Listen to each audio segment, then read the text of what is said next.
வரப்போகிற பாடலோட முதல் வரி என்னன்னு கண்டுபிடிச்சி எனக்கு கமெண்ட் பண்ணுங்கள் பார்ப்போம். இந்த வீடியோ பிடிச்சதுன்னா லைக் பண்ணுங்கள், ஷேர் பண்ணுங்கள், சப்ஸ்கிரைப் பண்ணுங்கள். தேங்க்யூ.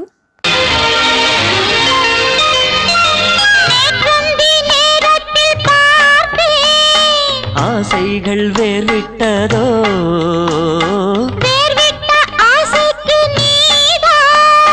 நீர் விட்ட நேரம் இதோ, நீலம் பூத்த பார்வையில் காதல் பூத்த வேளையில் நாடம் தோன்றலாம். வாடை வந்து தொட்டுத்தான் வாய் வெடித்த மொட்டுத்தான் வாசம் வீசும்போது அச்சம்